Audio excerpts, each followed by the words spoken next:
Hello dear students. Today our topic of discussion is integration. What is integration?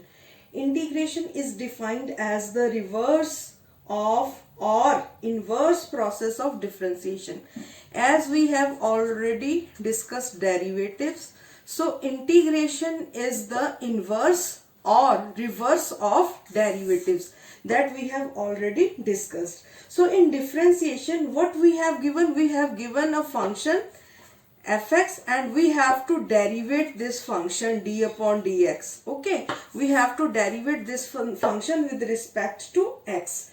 Now in integration we have given the rate of change in the function, that means d upon dx is given to us and we have to find the function. So it is the reverse process. From derivative we have to find the function. So in inverse, in other words, we can say integration consists in finding a function whose derivative is given. So here if d upon dx of function fx is given to us, then we have to find the integral of this function, that is the original function fx. Means from here we have to reach here. Previously when we are studying derivatives, we are going from function to the derivative. We are first order derivative, means we are going to derivate this function with respect to x. Now derivative is given, we are going to the function. So this is the way to find out integration. So for integration we use this symbol. This is the symbol of integration. So if we have to find out the integral of some function fx, we will use this symbol, this function, and we will write word dx with this. Then we will differentiate this function, and we are not going to differentiate, we are going to integrate this function. Okay, this is the symbol of integration. So now we can take an example. For example, we have given this is dx of or we have to integrate this. So we will use this symbol. Means we are going to integrate this function x square. So we are going to find out the function. So what is the process? In the next session we are going to discuss the formulas. What will be if this is n, x power n, so what will be the integration of this function? It will be x n plus 1 upon n plus 1 plus c.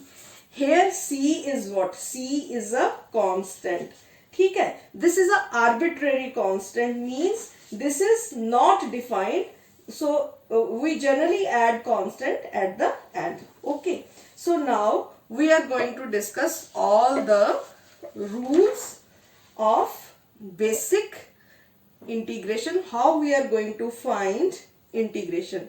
As I told, x power n, if this is the function given to us, x power n dx, what will be the integration? Here in derivative what we do n minus 1, n आगे आ जाता था, n minus 1. Now here what we are going to do to find the integration of this, to find the integral of this function, we will add the power x n plus 1 and we will then divide it with the same power n plus 1 and arbitrary c हमारा साथ में रहेगा ही रहेगा. ये क्या है? हमारा constant. इसको हम साथ में लेते हैं. सो दिस इज द रूल 1. तो आप डिफरेंशिएशन के साथ कंपेयर करो. जब हम डिफरेंशिएशन करते थे x पावर n तो क्या आता था? n x n minus 1. लेकिन यहाँ क्या हुआ है? n डिवाइड हुआ है इंटीग्रेशन के केस में और साथ में पावर के साथ एक एडिशन हुआ है और ऊपर भी x की पावर n के साथ प्लस 1 हमने किया है. So this is the rule 1 of integration. Then we come to rule 2 of integration. अगर हमारे पास 1 अपॉन एक्स डी एक्स का इंटेग्रल हमने निकालना है तो हम क्या निकालेंगे? लॉग 1 अपॉन एक्स का ऑलवेज क्या होता है? Log of x plus c. Clear? तो ये है हमारा रूल नंबर 2। रूल नंबर 3 की बात करते हैं। अगर कोई एक्सपोनेंट हमारी e की पावर x है, ठीक है, इस फॉर्म में दे रखा है, हमें पता होता था e की पावर x का डेरिवेटिव भी e की पावर x है, तो इंटीग्रेशन भी इसकी फिर क्या रहेगी, e की पावर x। तो सेम, लेकिन साथ में क्या आ जाएगा, c कांस्टेंट। अब हम बात करते हैं रूल 4 की। तो रूल 4 क्या है, अगर हमारे पास कोई a कांस्टेंट की पावर x dx दे रखा है हमारे पास, तो ये क्या आएगा, ax as it is upon log of a plus c। This is the formula. अगर हमें कांस्टेंट की पावर x दे रखी है तो क्या करेंगे हम, a power x as it is upon log of a plus c। अगर आप इन सभी फॉर्मूलाज को देखेंगे, अगर डिफरेंशिएशन के साथ कंपेयर करेंगे तो ये उनका रिवर्स है, डिफरेंशिएशन के फॉर्मूलाज का रिवर्स है। तो ये हमने 4 रूल्स जो है बेसिक जान लिए। अब रूल 5 की बात करते हैं। अगर हमारे पास इस फॉर्म में दिया हुआ है function ax plus b power n dx, तो इस केस में हम इंटीग्रेट कैसे करेंगे, ये सारा function as it is, ax plus b as it is लिख लिया मैंने, उसकी पावर n है, प्लस 1 आ जाएगा जो हमारा रूल है अपॉन n प्लस 1। अब ध्यान से देखिए, मैं मल्टीप्लाई कर रही हूं क्या, इस कांस्टेंट के साथ ये x है, तो x और कांस्टेंट का रिलेशनशिप है, तो जिस भी कांस्टेंट के साथ x है उसको हम लिख लेंगे 1 अपॉन कांस्टेंट। तो अगर ये 3 है, 4 है, 5 है, कि 5x है, 6x है, अगर 5x है तो हम लिख लेंगे 1 अपॉन 5 और हमारा c एज इट इज। तो बाकी फॉर्मूला सेम जैसे कि n की फॉर्म में है, लेकिन अगर कोई वेरिएबल हमारे पास है कांस्टेंट के साथ, यानी कि हम इंटीग्रेट कर रहे हैं विद रिस्पेक्ट टू x, तो जो x के साथ हमारा कांस्टेंट होगा उसको 1 अपॉन कांस्टेंट की फॉर्म में हम लिख लेंगे। So this is the rule 5। Then we come to rule 6। तो अगर हमें ये इस फॉर्म में दे रखा है, यही फंक्शन इस फॉर्म में दे रखा है, तो हम कैसे करेंगे, तो उस केस में हम क्या करेंगे, लॉग ऑफ 1 अपॉन की फॉर्म है तो ये लॉग में कन्वर्ट हो जाएगा, full fledge as it is हम अपने फंक्शन को लिख लेंगे, इनटू सेम, अब x के साथ a है तो यहाँ पे क्या आ जाएगा, 1 अपॉन a प्लस c। तो चेंज क्या है, ये 1 अपॉन की फॉर्म में, तो यहाँ क्या लग गया, लॉग आ गया हमारा साथ में। तो अभी हम बात करते हैं रूल 7 की। 7th रूल हमें क्या कह रहा है, अगर ये e की power mx plus n dx है, तो यहां देखो पावर में भी आगे हमें x की फॉर्म में है हमारा फंक्शन, तो ये सारा का सारा एज इट इज ही लिख देंगे हम, e mx की पावर n इनटू क्या आ जाएगा, जस्ट x वेरिएबल के साथ जो कांस्टेंट है वो 1 अपॉन m, इस फॉर्म में हमारे पास आ गया, प्लस c। रूल 8 की बात कर लेते हैं। अगर हमारे पास अब e की जगह a कोई कांस्टेंट की पावर है mx प्लस n dx, तो ये भी क्या होगा, a mx plus n upon, अब देखिए ध्यान से हम क्या कर रहे हैं इसमें, लॉग ऑफ a इनटू, ये हमारे पास कांस्टेंट के साथ x के साथ कौन सा कांस्टेंट है, m, 1 upon m plus c। So this is the rules to solve the integration. तो ये तो रूल्स थे, कुछ हमारी बेसिक थ्योरम्स भी हैं, जो थ्योरम्स हैं वो भी हमने माइंड में रखनी है जब भी हमने सॉल्व करना है इंटीग्रेशन को। तो कौन सी है वो आपने अपने माइंड में रखनी है।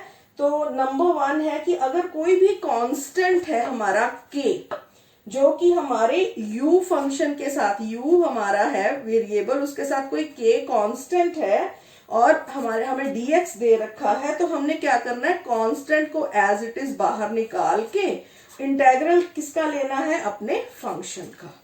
रेस्ट हमारा फॉर्मूलाज सेम अप्लाई होंगे, जस्ट हमने कांस्टेंट को बाहर लेना। फॉर एग्जांपल अगर आपको 5x² का इंटेग्रल निकालना है तो आप क्या करोगे, यहाँ 5 कांस्टेंट है यानी कि k है, तो 5 बाहर निकाल लिया और इंटेग्रल किसका होगा, x² dx का।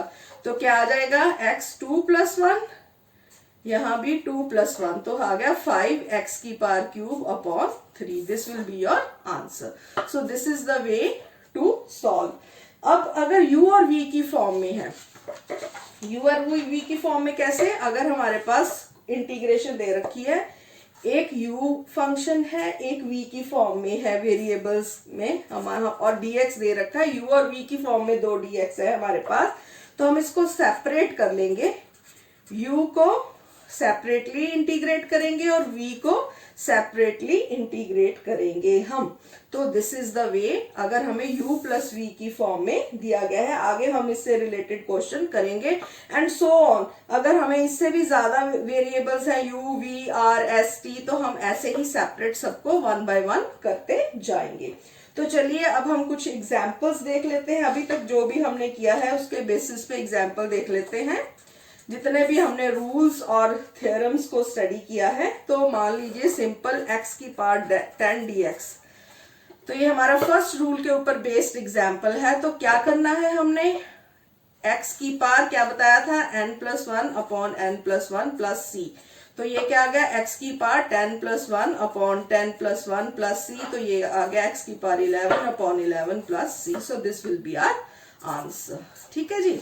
अब हम आगे एक और एग्जाम्पल ले लेते हैं। अगर इस फॉर्म में है हमारा क्वेश्चन 1/x, ये इसका हमने इंटीग्रेशन निकालना है, तो क्या करेंगे, अब सबसे पहले सिंप्लीफाई करने के लिए इसको x की पावर ऊपर ले गए, -3 हो गया। अब करते हैं हम इसको, तो ये आ गया x की पावर -3 प्लस 1 -3 प्लस 1। तो ये हमारे पास क्या आ गया, इसका जब हम सॉल्व करेंगे, जब हम सॉल्व करना शुरू कर देते हैं तब हम ये साइन नहीं डालते, इस बात का ध्यान रखना है आपने। जब हमने इसको सॉल्व करना शुरू कर दिया तो ये साइन नहीं आएगा। तो अब हमारे पास ये क्या आ गया, x की पावर -2 अपॉन -2, तो ये आ गया 1 अपॉन -2 x की पावर 2। सो प्लस c, ये नहीं भूलना हमने, कांस्टेंट को नहीं भूलना। So this will be our answer. So this is the second example. एक और ले लेते हैं आप ax की फॉर्म वाला, जो ax प्लस b हमने किया था। मान लीजिए this is our question 5x plus 4 की पावर 4 dx। तो इसका इंटीग्रेशन हमने निकालना है। तो how we are going to solve this, क्या था इसका फॉर्म, 5x प्लस 4 की पावर 4, मैंने बोला था एज इट इज लिख के, इसके साथ क्या हो जाएगा, +1 4 प्लस 1 इंटू क्या आएगा, मैंने बताया था कांस्टेंट जो है 1/5 आ जाएगा हमारे पास। 1/5 आने के बाद हम इसको क्या करेंगे, ये मल्टीप्लाई हो रहा है प्लस c, तो यहाँ भी 5 यहाँ भी 5, तो ये आ गया 1/25 5x प्लस 4 की power 5 plus c। So this will be our answer. So ये है एग्जाम्पल नंबर 3। तो जो हमने जितने भी रूल्स किए हैं उनको ये डिफाइन करती है। अब एक थोड़ी सी और रूल्स को एक्सप्लेन करते हुए एक और एग्जांपल ले लेते हैं। 4th ले रहे हैं अभी हम। मान लीजिए हमारे पास इंटेग्रल करना है 1/9 प्लस 4x, इसका अंडर रूट दे रखा है dx। तो अब इस केस में क्या करेंगे, हम पहले हम क्या करेंगे, 9 प्लस 4x का अंडर रूट जो है वो 1/2 होता है, ऊपर ले गए -1/2 dx, इसको सिंपलर फॉर्म में कर लिया। अब नेक्स्ट वही formula, 9 plus 4x -1/2 plus 1 -1/2 plus 1, और यहाँ पे x वेरिएबल के साथ 4 है तो 1/4 आ गया हमारे पास, प्लस c। तो जब हम इसको सॉल्व करेंगे तो हमारे पास क्या आ जाएगा, 1/2, और इसको अगर अंडर रूट की फॉर्म में ही दोबारा ये प्लस की फॉर्म में आ जाएगा जब हम इसको सॉल्व करेंगे, तो इसको अंडर रूट की फॉर्म में ही लिख लेते हैं, 9 plus under root 4x plus c। So this will be our answer, क्योंकि जब इसको भी सॉल्व करेंगे तो हमारे पास क्या आ जाएगा, 1/2, और इसके साथ जब सॉल्व करेंगे तो हमारे पास आएगा 1/2। So this will be our answer. तो ये थे हमारे एग्जाम्पल्स। अभी कुछ और भी टिपिकल एग्जाम्पल्स ले लेते हैं हम। 5th एग्जाम्पल हम ले रहे हैं अभी, रिलेटेड टू इंटेग्रल ई की पावर ले लेते हैं हम 3x प्लस 2 dx। तो लेट अस सॉल्व दिस। तो इस केस में क्या होगा, ये एज इट इज आ जाएगा, मैंने आपको पहले ही बताया हुआ है, ये सारा एज इट इज लिख लेंगे।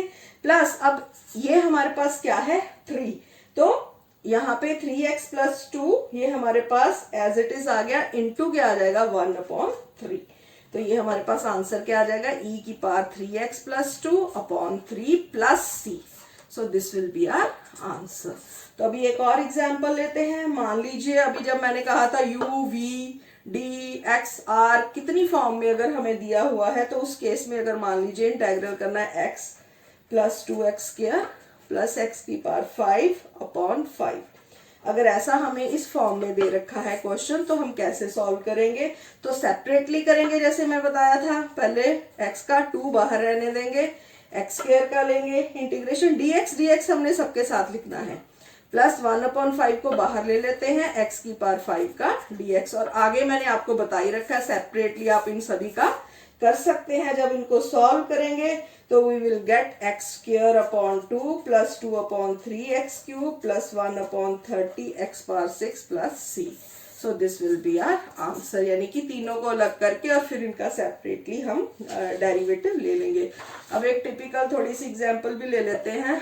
तो मान लीजिए हमारे पास डेरिवेटिव निकालना है x माइनस 1/x का होल क्यूब। अब आप देख रहे हो ये फॉर्मूला है कौन सा, a माइनस बी का होल क्यूब। क्या फॉर्मूला होता है? a³ minus b³ minus 3ab a minus b। तो पहले फॉर्मूले को हम खोलेंगे और फिर उसके हिसाब से हम डेरिवेटिव कर लेंगे। तो ये क्या आ गया, x का क्यूब माइनस 1/x का क्यूब माइनस 3a x है, b 1/x है और x माइनस 1/x dx सभी का है ये। तो जब हमने इसको खोला हमारे पास आ गया x³ माइनस 1/x³ माइनस ये कैंसिल और 3 को x के साथ करेंगे माइनस 3x, 3 को इसके साथ करेंगे तो माइनस माइनस प्लस 3/x। ठीक है जी, तो ये सभी का dx। तो फिर हम इसको सेपरेटली कर लेंगे, तो ये आ जाएगा x³ dx माइनस 1/x³ इसका dx माइनस 3 बाहर x का dx प्लस 3 बाहर 1/x का dx। तो जब हम इस सारे को सॉल्व करेंगे तो ये सेपरेटली अब आप सॉल्व कर सकते हैं इसको। We will get our answer according to this. So this is the way to solve all the basic questions. ये बिल्कुल बेसिक क्वेश्चंस हैं जिनको की बेसिक रूल्स हैं, जिनको भी अभी हमने जाना कि कैसे इंटीग्रेशन को हम सॉल्व करते हैं। नेक्स्ट जो है हम आगे नेक्स्ट हमारे लेक्चर में डिस्कस करेंगे। So that's it for today. Thank you.